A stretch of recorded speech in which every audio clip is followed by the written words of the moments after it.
Welcome to Hey Dad Podcast. Real dads, tough issues, and a genuine love for a fatherless generation.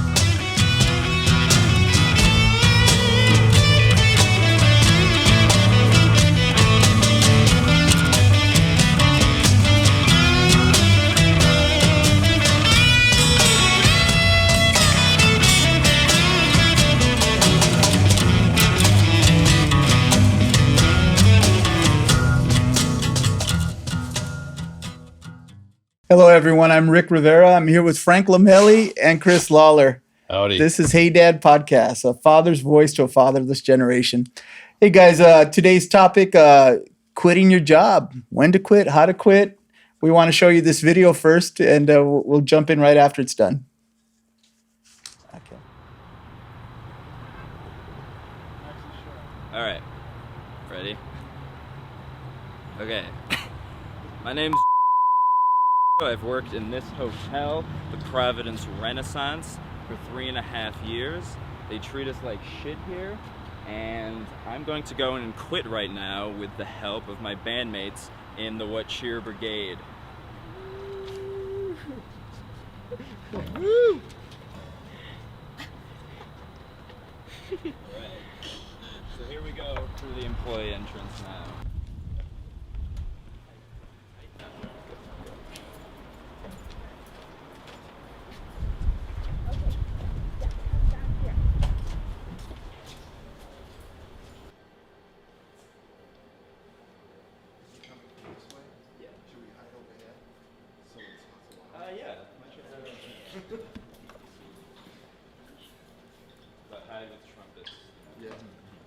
Head information.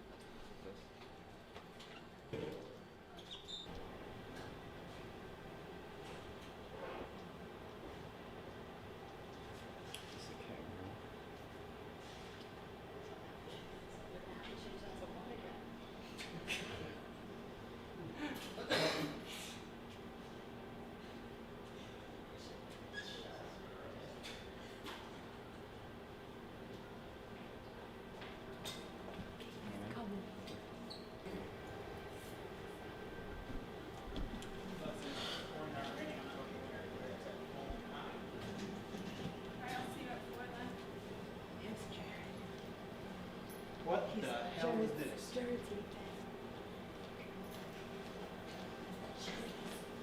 Guys, what is this? Guys, all of you out right now. Jared, I'm here to tell you that I'm quitting. What? Get,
Okay, welcome back. We just saw the video ourselves. We thought it was hilarious. What'd you guys think of that video? It's great. I think it's great. Is it? Yeah. Pick this moment. Made a memory. Yeah, for sure.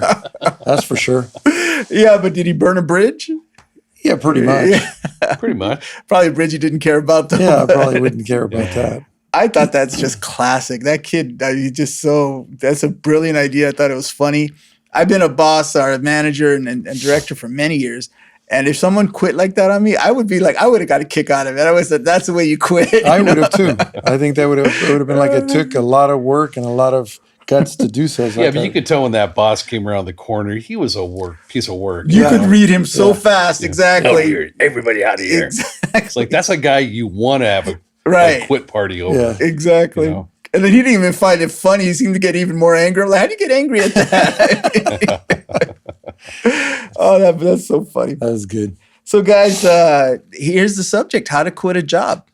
And I think part of that, though, to load it up right, we have to think about one is reasons to quit, then go on to prepare to quit and resigning from the job, the actual act itself. This is harder for younger generations because the conflict and the interaction, it gets a little more stressful for them, For sure. than our generation. I want to be sensitive to that. Not that we were perfect at it by no means, but it's hard for a lot of young people, So Well, when you're young, what you want to be doing is trying a lot of different venues, because you won't know yourself. You won't know what really clicks with you until you have multiple experiences. So right off the bat, that means in the first couple of years of employment, you're going to be quitting jobs. Yeah. And you're going to be getting fired from jobs too, because you're going to find out what doesn't fit, what doesn't work out. There's a lot of reasons why to quit. A sidebar: have you guys ever been fired from a job? No, Yeah. I never have. No, I've never ever. Yeah. I've experienced, and we'll go into it later, but I've experienced both sides where obviously now 33 years in my business, I haven't had a job in that amount of time, but I've had guys quit on me or leave, good and bad ways. And then I have kids that work now and they haven't quit or gotten fired, but they tell us the stories of how they do things now. And then when I was younger, out of high school, I'm 56 now. When I was 18, 19, I think the last job I had, I was 23. Back then, the way that you would do things, whether if somebody upset you or if you did it because you were moving up to something better. So I've had a few. All of you. Yeah. From both sides. So we can too. get into that. But you were saying you got fired before. Oh yeah, when I was young, I one of the first jobs I had was in a grocery store, a bagger, and part of that was working the night shift all night long when they're restocking shelves. When I break down cardboard box and put them in the crusher, and it was miserable work, But it was a job and it was money, so fine, I'm doing it. And one time, they told me I could eat some green apples in the middle of the shift.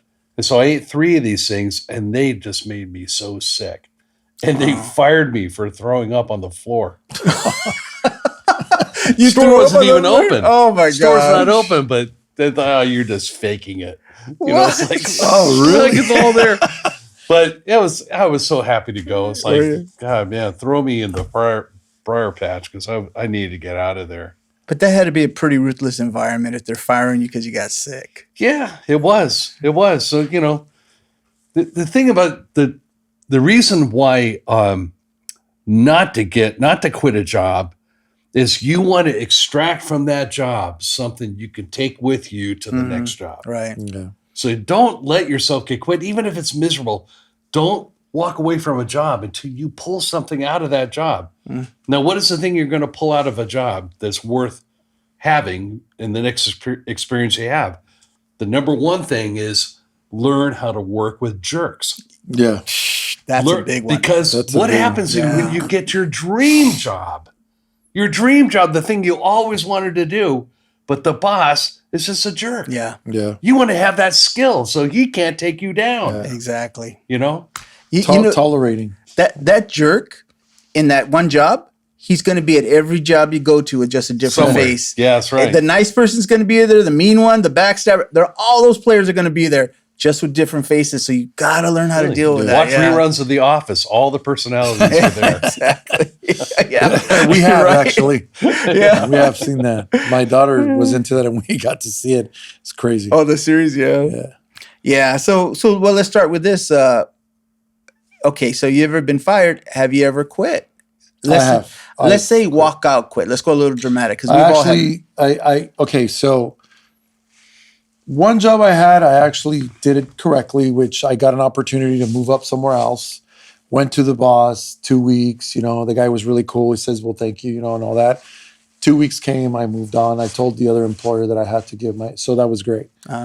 But I did have an experience where I used to work at a place where we used to warehouse shipping and receiving, and it was all power tools. And I knew that some of these guys were stealing the stuff. And I knew that the way that they did it was because usually you take, you unpack. It comes in boxes, all the tools, and then you take them out and you put them up on the shelves and then you tag them. So these guys would throw the boxes out with a tool in there. And I knew they were doing that, right? So because they knew I was doing it, they were trying to get me to do it because they were worried that I was going to tell on them. They were aware that you were onto them. Well, yeah, we're all working together. And eventually you get to know what's happening. Yeah. And most of the guys would join and be like, hey, this is quick money because we can sell them, right? This is a really common scenario. But I would not budge. So they started threatening me, which I can hold my own, and that didn't work. And after that, they figured, I guess if you can't beat them, get them to join us. And I was like, nah, dude, I'm not going to do that. So they set me up and they just said, they did something and told me that I did it. And even though there was no proof, the guy that was in charge, the supervisor, just came right at me without even asking nothing and saying, we're going to have to call the police and blah, blah, blah. And I was saying, for what? So long story short, they were doing all of that. And I was young and I just pretty much at that point, and I worked hard, man, because I wanted to move up. I wanted, and I just told everybody, F you, all of you, I don't care. And I just walked out and they followed me out, actually trying to grab me by the arm. What? So the police would come. And it was in Santa Fe Springs. I lived in Santa Fe Springs. And the police was right down the street. But I think that they never came, at least not when I was there. I just walked out, got in my car, burned rubber on the parking lot on purpose and took off. Wow. Yeah, that was that. Crazy. Yeah, I just didn't take it. Yeah. Yeah, that's a bad scenario. How about you, Chris? You ever walk out? I've had, situations like that where it just became very clear that there's no future in what I'm doing. But they really kind of had it a little bit different. It wasn't that I was employed. It was I had a job working in an environment in the course of my business, and it just became so acrimonious, so confrontational. I'm a craftsman and I do a service. When I get a customer that I'm working for, a large corporation customer that's used me for many years, and they start treating me with disrespect to where it's hostile. Every time I go in to do a job, it's hostile. Finally, it's like, okay, we're just going to part ways. Right. I'm not doing your work anymore. Right. And then, what do you mean? They can't stand the fact they're getting rejected. Right. Yeah. It's, this is cancel culture error now. Now, yeah. Everybody knows how to cancel somebody. Yeah. Now, Yeah. Well, it's funny though too when you say that it's a bad environment. Like these words are thrown around today. Like they're narcissist. It's a toxic environment. Yeah. Oh, this, and it's really not that bad. But they're using these words like it is Right. in some scenarios, not in all. Sometimes it really is bad. Sure. And there's times. I mean, I think it's fine. I hate to say this out loud. I think it's fine to walk out of a job if you have something really bad going on. You know what I mean? Yes, you're not there to tolerate You should. Exactly. abuse. Why or are you anything. going to, if you don't walk out once you're aware of something like you became aware, Yeah. if you didn't make that move, then you're part of it. Yeah. Yeah. Even if you never participated, Yeah. you're complicit because you Yeah. see it going on and you're not blowing Yeah. the whistle. Yep. Well, let's. So what price is your integrity? Yeah, exactly. I think there's major moments like that, but most don't fall under that. No. So let's go on to this. Reasons to quit. What are reasons you guys think are appropriate to? You're telling your son and your daughter you should quit, or for you should quit. I think one of the ones that I guess everybody can relate with is, I don't think that's changed, is when you're actually putting in the work and you're actually learning everything and they just don't want to compensate you for that. They still want to keep you at that rate that everybody else is and you're really excelling and they just don't care. Right. And that happens a lot now. Yeah. I think employees are not valued. I think they're just dime a dozen. Right. Right. Yeah. Another good reason to quit is it's an old axiom: never become really good at what you don't want to do. Sometimes, say you're working at McDonald's, and this is no insult to anybody working at McDonald's, fine, upstanding American tradition, okay? But if you're working as a burger flipper and you're getting good at flipping burgers, but you were made for something else and you know it inside, they'll use you. They'll say, no, we're going to keep you. We're going to promote you. Now you're the king burger flipper. Yeah. Now you're the this, you're the that. Yeah. And they lay out before you railroad tracks that go way into the future with you wearing that McDonald's hat or that T-shirt. You know, you can't blame them for not wanting to let their best galley slave leave. But you have to decide that if I'm made for something else, at some point I have to leave this ship. You're not willing to trade cold comfort for change. Yeah. Pink Floyd song, in this case. Yeah, right. But it's true. You get comfortable, and it's scary you're out there, and you don't want to change.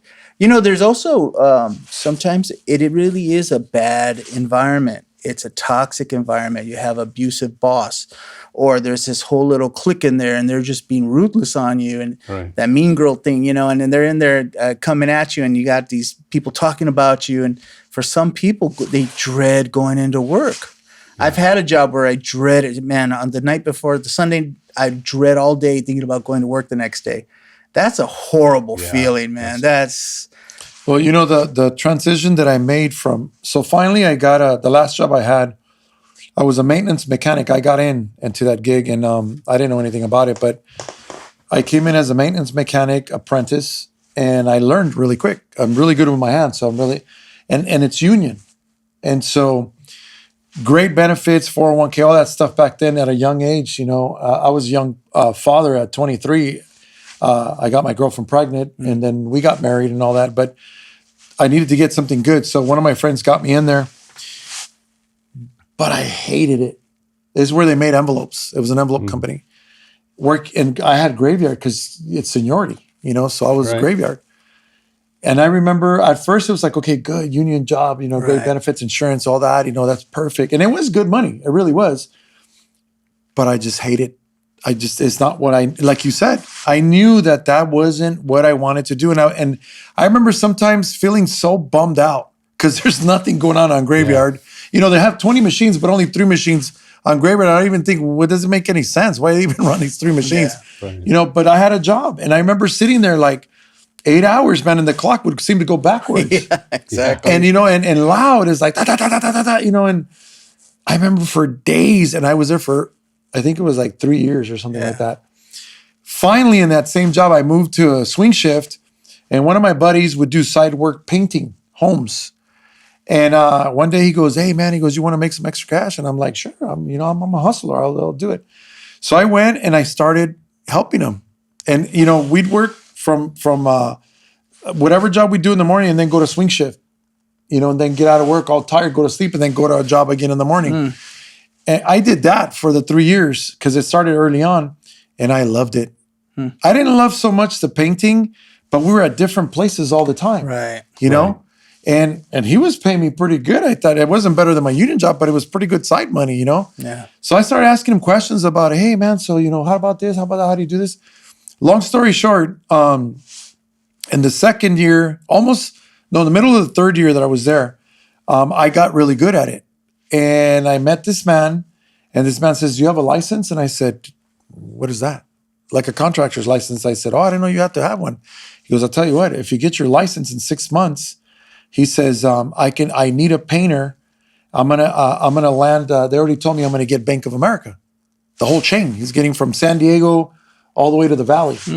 And I didn't even know what I was getting into. And I said, really? Well, what is that about? He goes, I'll pay you $15,000 each bank for the exteriors, and I'll pay you $10,000 each bank for the interiors. And you can do them both together. That's $25,000. I was like, what? Are you serious? Yeah. And so that's when I found out that I love business. Doesn't matter what kind of business, but that's what I love. I got my license in 6 months, and I remember just they treated us pretty harsh in there.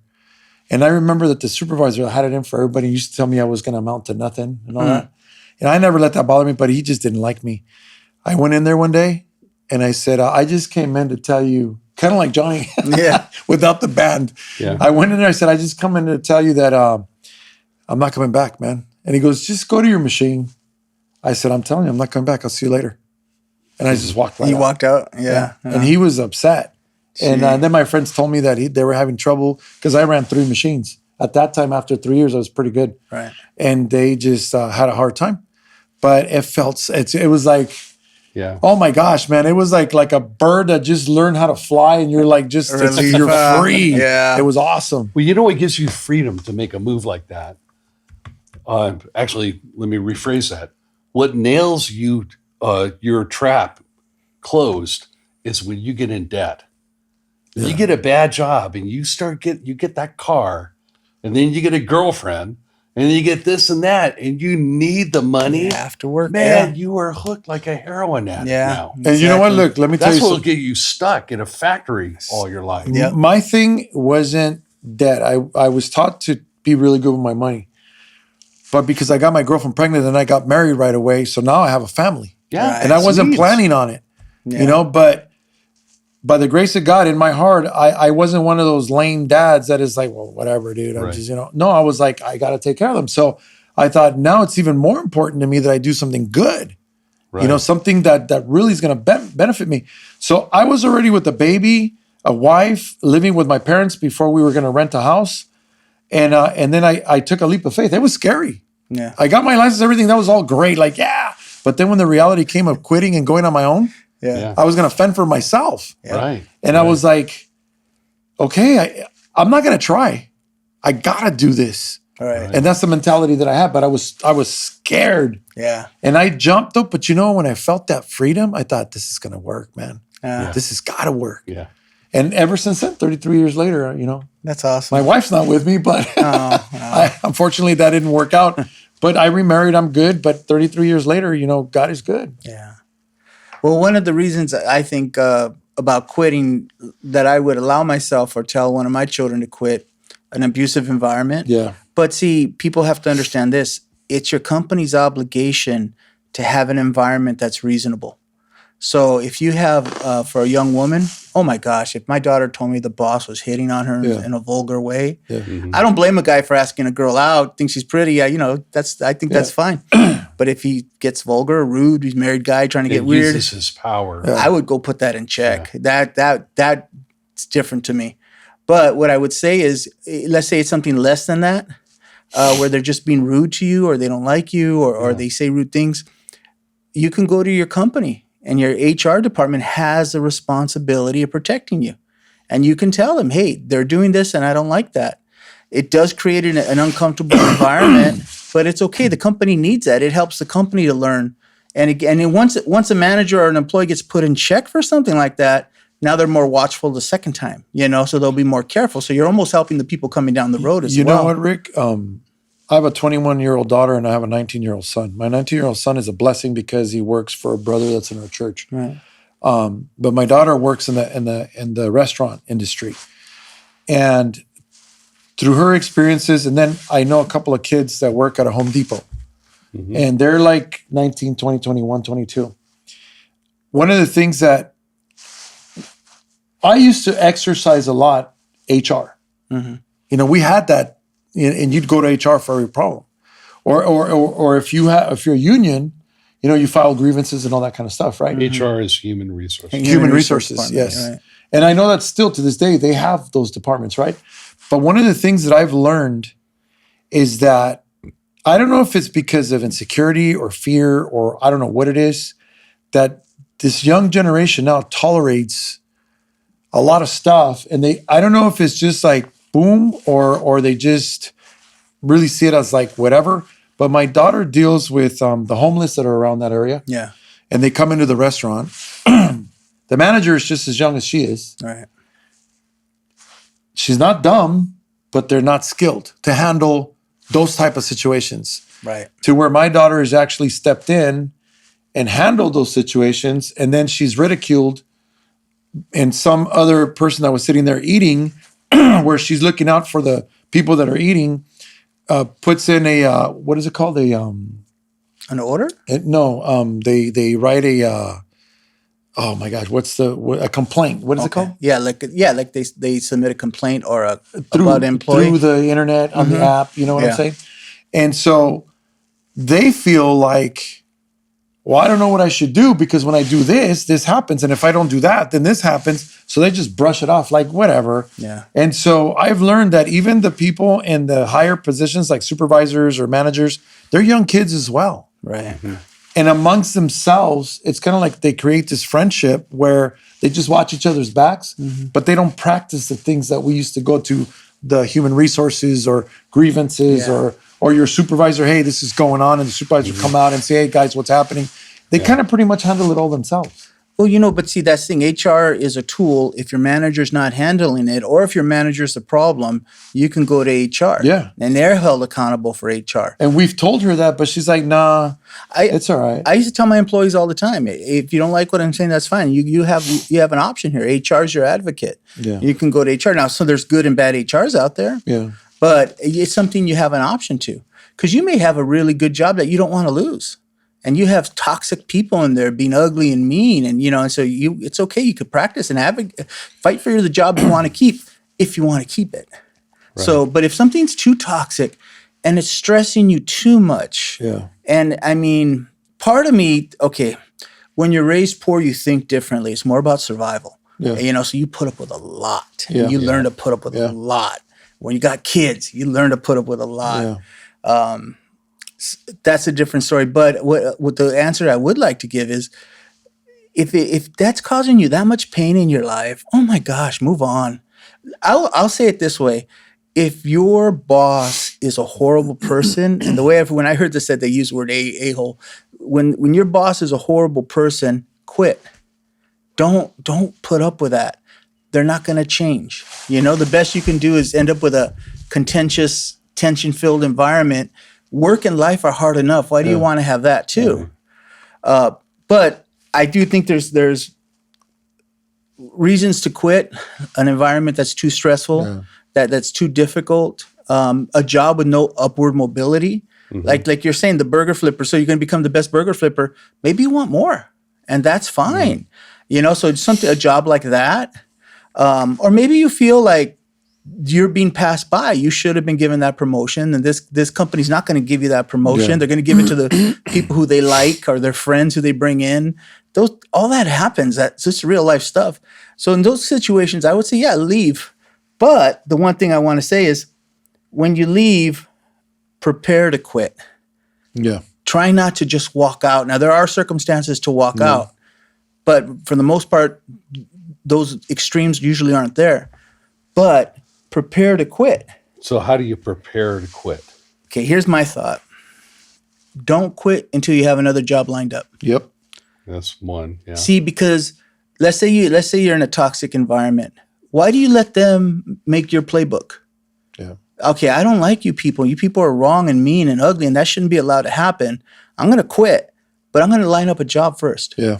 Why am I going to go suffer, be short on cash, struggling to make my car payment? I'm going to line up a job, and then I'm going to quit. So I'd say a big thing is, if the environment's not toxic, if it's just a bad environment that's tolerable, find a job. Yeah. Line up the job. So then you're quitting now on your terms. I agree with that. And you could even say, if the job's marginal, I could put up with this a little longer. I want a better job than that. And then wait till you find the right job. Yeah. So I'd say line up a job before you quit.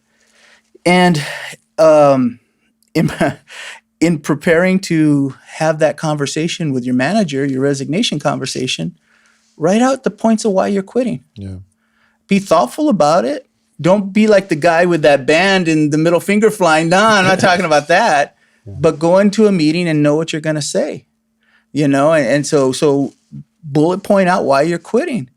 And so in that, you come loaded in, because when you resign, and that's kind of the next subject we're going into, how to prepare for your resignation and what rules to follow in it.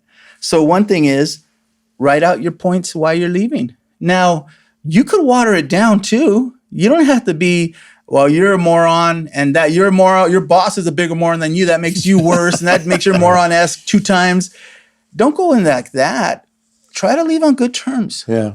Try to leave on good terms. It's funny. I used to tell my employees, because I've been on the management side for many years, My employees would get into financial problems. They would end up in divorce. Now they're a single parent. They'd have problems with attendance. They'd need more money because they're in debt. And they used to come to me upset at the company. And I used to tell them, everything you're blaming the company's done nothing to you. The only thing the company's done is every promise we made you, from your payment to your 401k to all your benefits, we've kept every single promise to you. Your situation has changed, and I hear you're stressed, but don't blame the company for that. Yeah.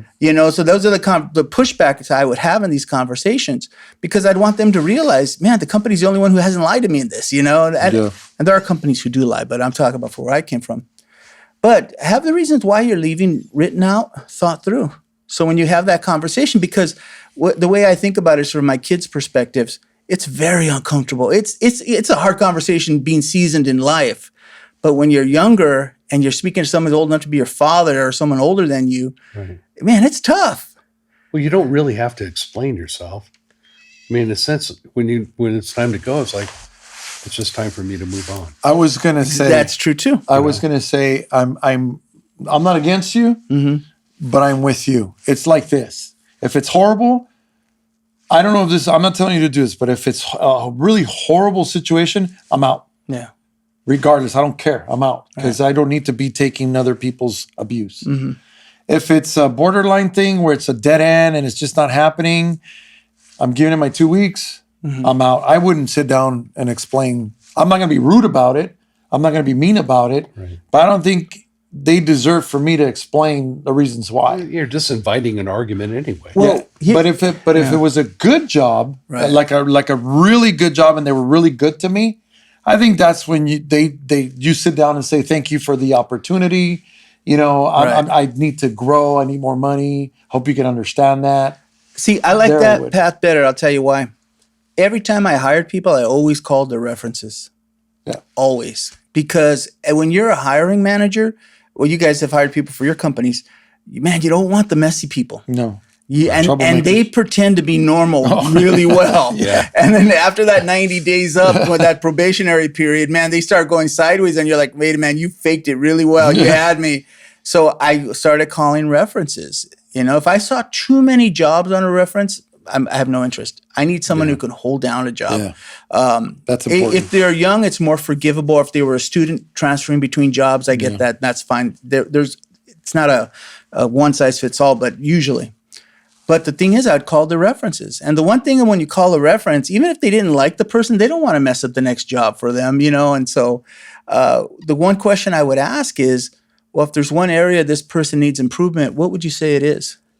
See, because it corners them to give you an honest answer. Then it comes out, well, their attendance wasn't the best. They had trouble getting along with people. I'd say, so you try to get it out of them, and sometimes you can't. But I would call references. So I think leaving on good terms, even though it's funny, because people in management, not all, the immature ones, they get their feelings hurt in that process. Like, you're leaving me? How can you leave me? Take it personal. It's not personal, exactly. It's not personal. But so you want to try to leave on good terms, in my opinion. So I think write down the reasons why you're leaving. Leave out all the negative stuff, and why not leave on good terms? I've always told my kids, don't burn your bridges. Because even if it's not the people, your coworkers may one day be someone who helps you get a job. 50% of jobs come from your network. That's how it is versus cold calling. So man, leave a good impression on your coworkers. Even if, let's say it is a bad situation and you quit with grace, you give your 2 weeks notice and you give respect and, thank you guys, take care. It's nice working here. Move on. Your coworkers are going to see, oh, you're a quality person. You didn't pull out the band. The true you. You could rise above it. And I think it speaks for a lot. So if you can, if possible, I like the approach of know what you're going to say, because some insecure manager is going to try to talk you out of it. And I think that's a little rude, but that does happen. We can't lose you. You can't leave us. Can you give us another 6 months? Or why do you want to go? And if they're that blind to your frustration, they got a problem. But in that, I would just have it bullet point, simple and clean. I'm really looking for a job that has upward mobility, and there's this job over here that has that. And so I just really want to try to expand my horizons. The schedule doesn't work for me anymore. I can't do it.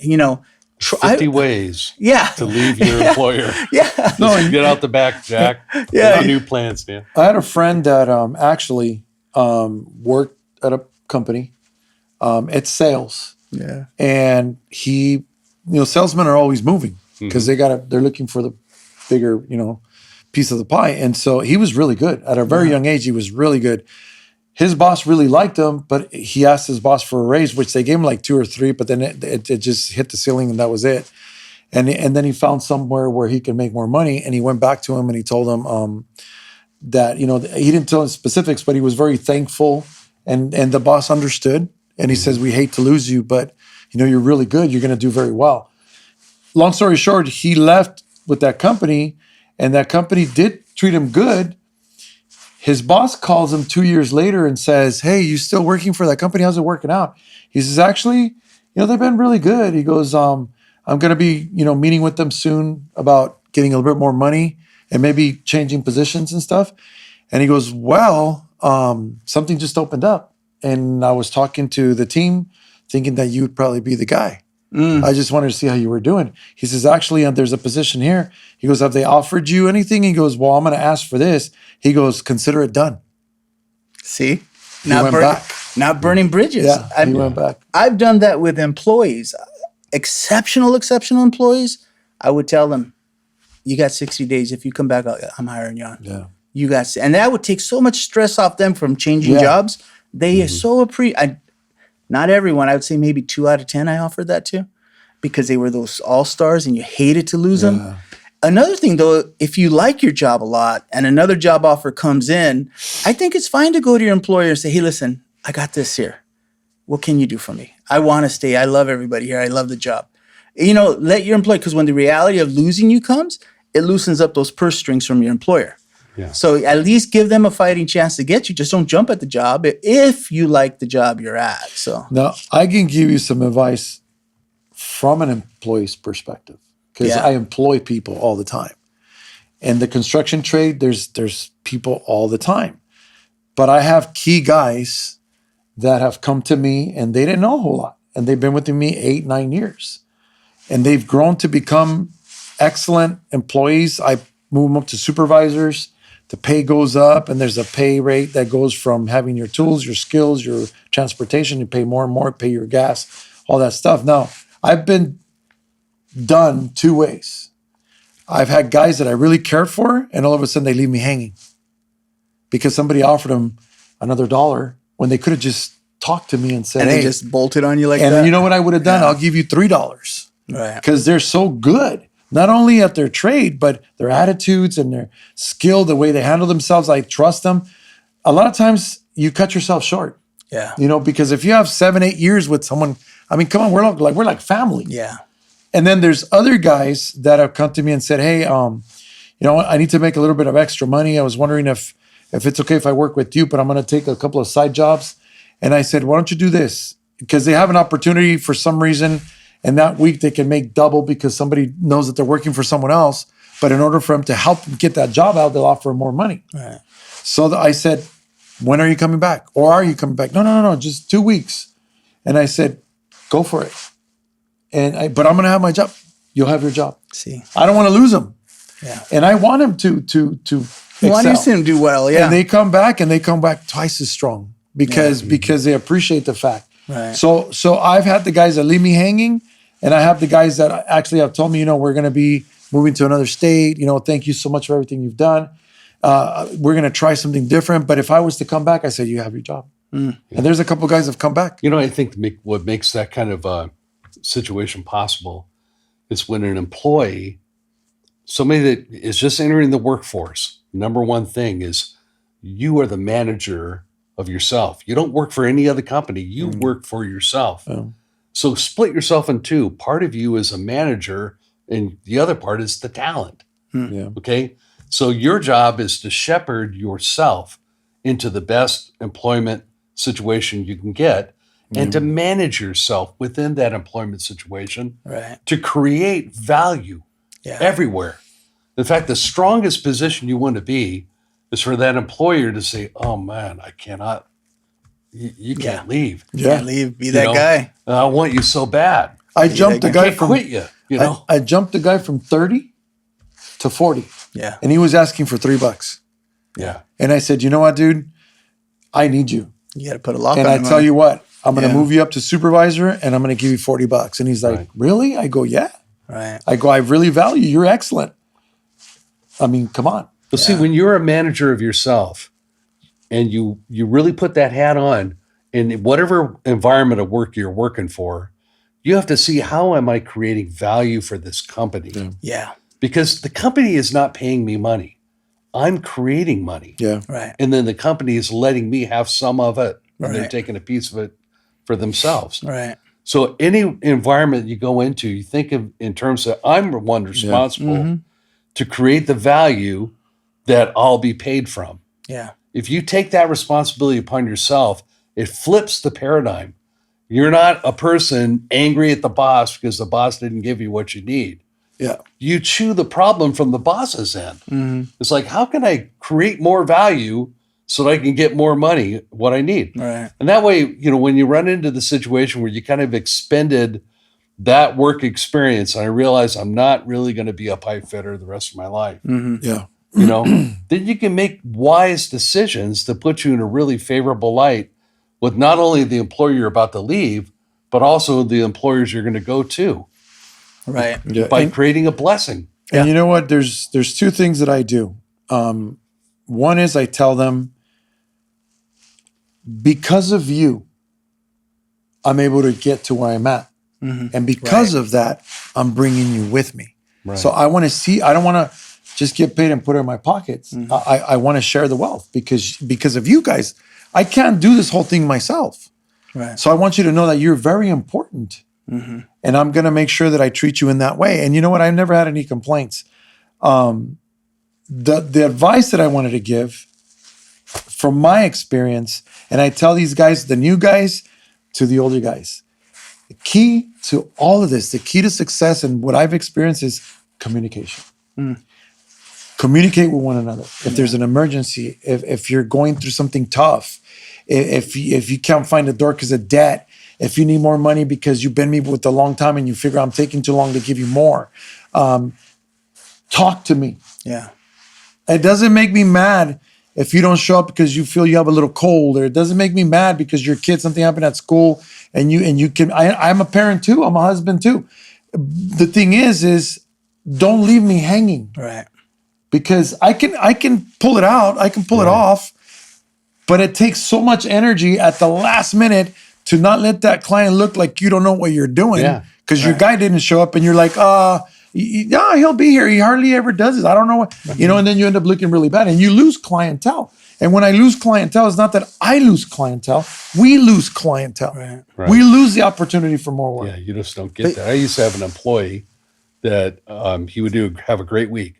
It's like give him, $300 or $400 bonus at the end of the week, just cash, Well, for that guy at his economic level, that was way too much.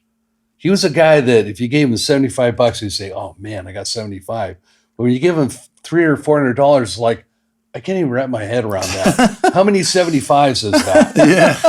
Yeah. And so what they would do is he would go to sleep the next week like a cobra that ate a giant rat. Wow. He would curl up and not show up. There was And no, it would no happen. That's strange. Time and time again, Yeah, after I I've been through reward that. you, Yeah. now you're going to go to bed and you don't show up Yeah. on Monday or Tuesday. Yeah. Meanwhile, I'm scheduling because the guy's doing so good. I'm scheduling him out. Yeah. And when you don't show up, that means I got to do my work and I got to do your work too. Yeah. Brother, see the Work dilemma. with us. Work Yeah. with But he us. was a young man. Yeah. Yeah. And the young man, sometimes they can't understand that No. yet. But he will, Yeah. because he'll lose a couple jobs that he really wanted Yeah. and he thought was good. And that's what'll pound the lesson in. But you know what happens too? Okay, you guys are talking about trade jobs. Yeah. Sometimes in other jobs, people just get burnt out of the job. And it's not the company, it's not the job itself. It's not even you. You're flipping burgers for too long, too much. And nothing the company can do can hold you. You need to spread your Well, wings. you know what, and Rick? move on. And I know you can agree with this, is we're like those burger flippers. Yeah. I mean, yeah, don't think we're living the dream and we're rich and we don't care and we don't need. No, we got to hustle. We got to be out there. It's like, picture our burgers bigger than the one in McDonald's. We got to flip a pretty big burger in order for us to turn it over and be able to make some money on it, because everybody gets paid first and we're last. Yeah. We're chasing the money all the time. We're making the calls all the time. And when's the check coming? Are we good? Is everything okay? You know, so yeah, there's been times where I don't want to do this anymore. But this is what I do. Yeah. And I love what I do. Don't get me wrong, but I get burned out. But when you live in a corporate culture, like what Rick was talking about, it could even be a pretty solid job, pretty okay. But there comes a day, it's like, I cannot look at this cubicle another day. Oh, I couldn't do Exactly. You know, Yeah. I just can't turn over here and get my coffee one more time and be by that water cooler and see these sights. And something's got to change in my life. Right. That, you know, I hit that point. I hit that point with management of people. People are messy. And managing people on a larger scale, all you're doing is putting out fires. Yeah. This one's going sideways. Now these two are fighting. And on top of that, so I had a staff of about 30. And then I had a rotation of doctors too. Oh my gosh. I got to watch what I say. I worked with a radiologist. They could be a bit princesses at the time, to be honest with you. I mean, they're just, you know, a little entitled, very smart, very intelligent. So it could be very difficult at high levels, you know. And I burnt out. And I was so sick and tired of hearing people's problems. And I love people. That's my nature. And I told my wife, I said, it's not them. It's not the job. It's me.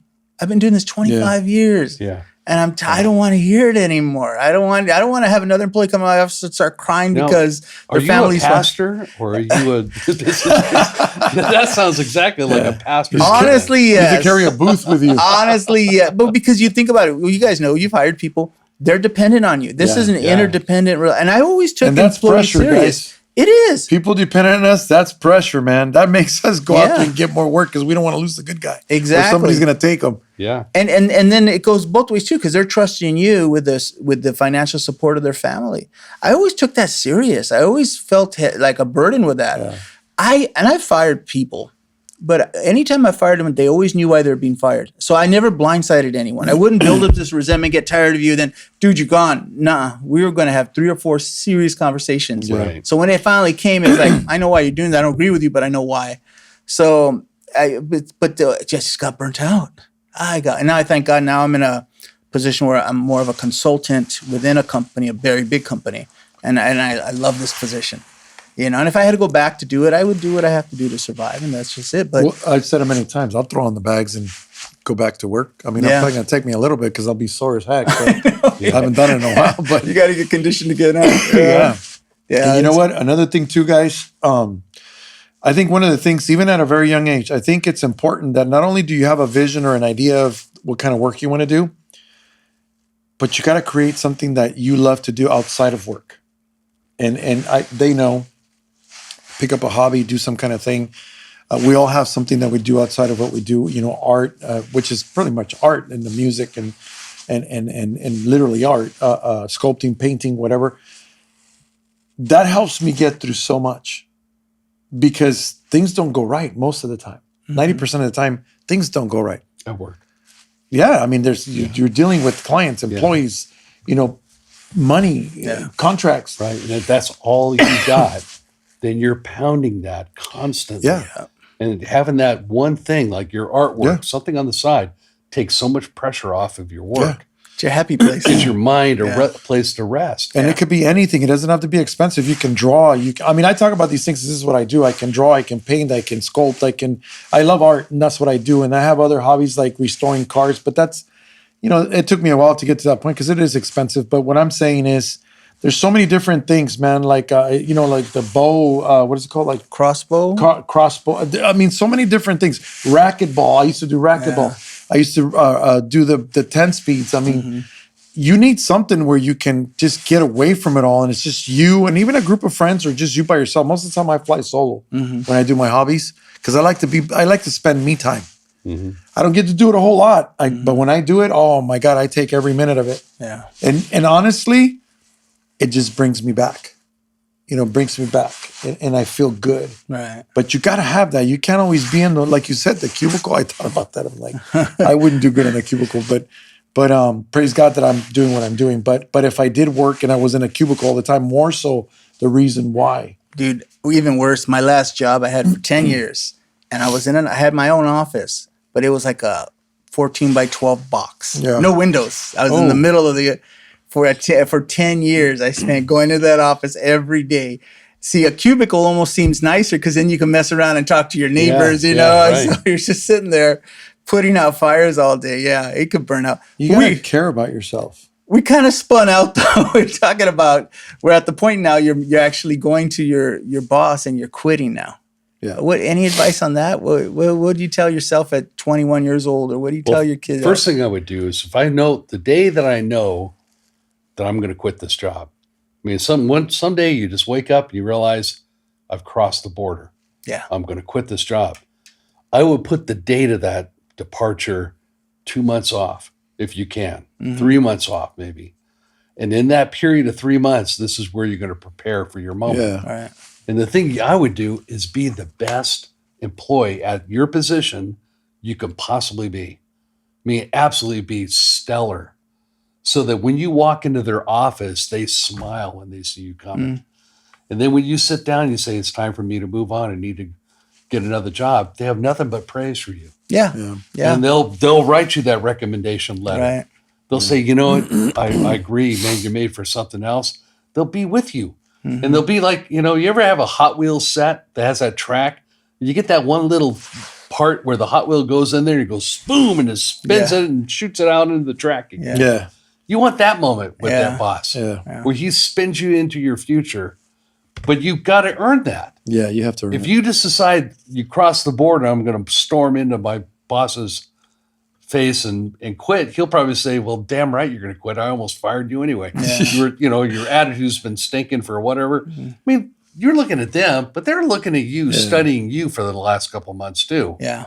And wondering how long is this going to take? You're right. So my mission, my advice is when you cross that border, put the departure date 2 months in the future. But sometimes you can't though, because you give you Sometimes 2 you weeks can't. notice because the next job wants. Right. My last job switch, my last day was on a Friday, and I went to the new job on Monday. And I intentionally did it that way because I don't like that stress of transition. I want to keep it as short as possible. But I regretted it after because I said, man, I jumped right into another, same field, but different type of job. And I wish I would have taken a week or two off in between jobs. But yeah. When I have an employee that comes to me and wants to quit and they give me the 2 week notice, I say, thank you for the 2 week notice, but you can leave today. Because the last thing I want is a guy with no reason to care anymore. Oh, right. And don't know what they're going to do. And see, that's the reason why I said the way I am is, as an employee, I always felt if I give them a 2 week notice, I feel like they're going to sabotage me somehow. Like I'm going to give them an opportunity for them to do something. What good thing's going to happen in that 2 weeks? because they're not expecting much from me, and I'm not expecting they're going to love me anymore. So that's why I'd be like, you know what? Sorry, man, but I'm out. Yeah. But again, I do appreciate not a 2 week notice, but I would appreciate like saying, hey, you know what? I'm going to move on, and I'd be like, okay, like you, I would be like, you know what? Then sayonara. Yeah. You know what's nice too is I'm going to start looking. I mean, okay, as much as you appreciate the heads up, sometimes that won't work too well in other companies either. Yeah. Sometimes it's better just to make a clean break. Yeah.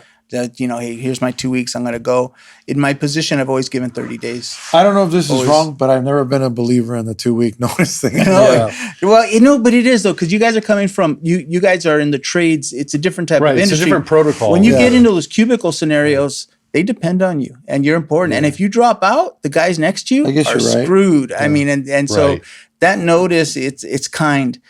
Although I've seen people let people go when they got the notice. But what that tells the other employees then is don't give your notice, just walk out. You know what I'm saying? So you kind of, but in a smaller company environment or trades environment, I know it's a different world, but this is coming more from the other world. So I would highly recommend always give your 2 weeks notice because there might be another manager in the company, another employee who's going to be a manager.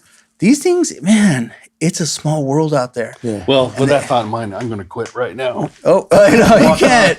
You can't. No, I'm walking away. I might come back for another. Okay, there you go. You can go. Yeah. So with that, guys, I'm going to close with this. When you make that decision to leave, I think it's okay. Yeah. It's fine. There's a lot of legitimate reasons to leave. I would say give your 2 weeks notice. I would say do it face to face.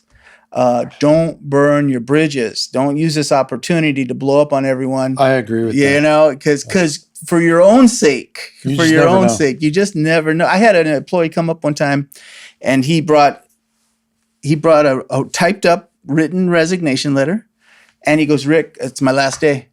Now, this is in the medical industry, man. These are highly trained positions, and it's like, I said, I won't say his name. John is not his real name, but I said, "John," and I held it up. I go, "Do you know this is what burning your bridge looks like, right?" and he goes, "I got to do what I got to do." I'm like, "That's fine by me." Yeah. And sure enough, months later, he came back looking for a job. There was no way I was going to bring that dude back on. Yeah. But if he would have left on good terms, hey, good, healthy way to leave, I would always be thinking about him. Even at my next job, I still call employees saying, "Hey, we got this job here." I do the same thing. So leave it. And you know what, guys? Like we said, I think one of the smartest things you can do is don't jump ship until you can jump into another ship. Yeah. You know, not off the ship, but into another ship.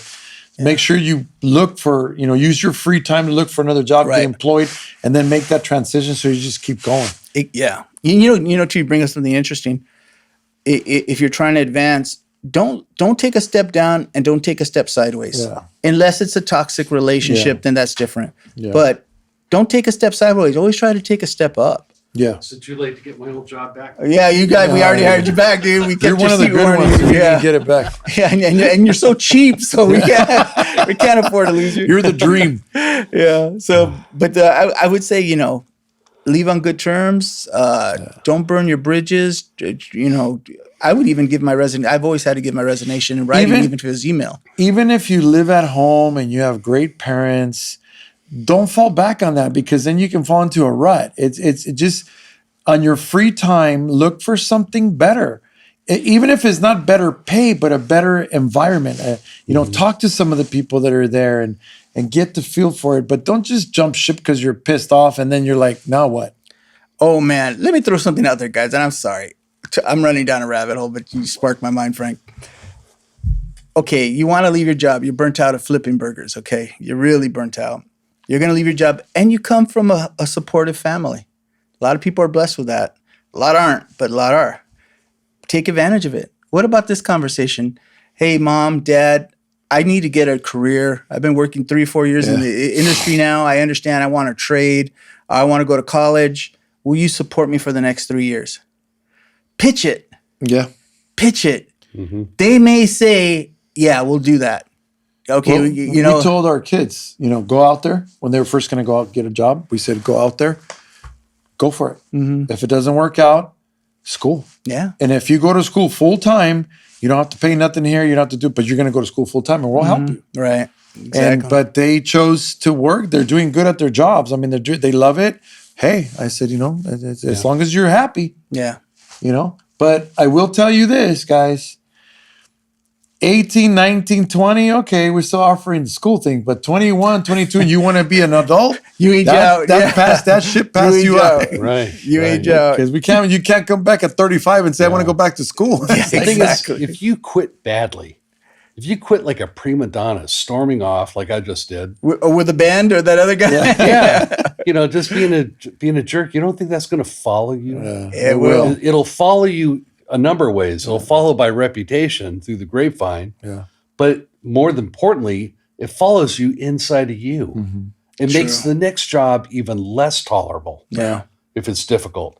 And if you storm off on that one, the third job, if anybody gives you, once you're in the habit of quitting, once you kind of learn how to quit, as soon as anything goes sour, you're going to be quitting all the time. That's true.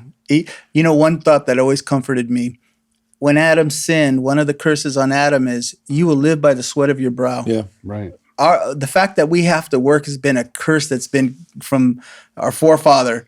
onto us. And I don't know why that brings me comfort. Like, okay, we're all stuck with this, you know? So I tough. kind of look at it the other way. It's like not so much a curse, it's the cure for the curse that we brought. Yeah. The cure is for us to have to work by the sweat of our That's brow a good word. to make a living, because there's so many things get worked into your life if you do that well. Yeah, that's true. And guys, hard work pays off. It always does. Yeah. So, but you got to be patient, because sometimes, we're impatient. Like, I've been doing this for 2 years. Dude, someone's been doing this for 10, 20 years.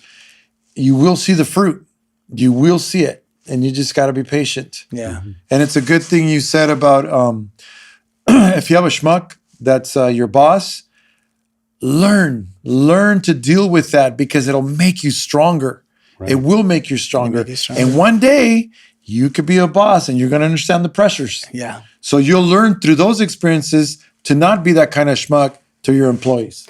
That's true. It's great learning. Even if you're learning what not to do, you're going to learn something. Yes, you will. Yeah. It's not in vain. And it's true, man. Get along, because those guys are at every one of your jobs you're ever going to be at.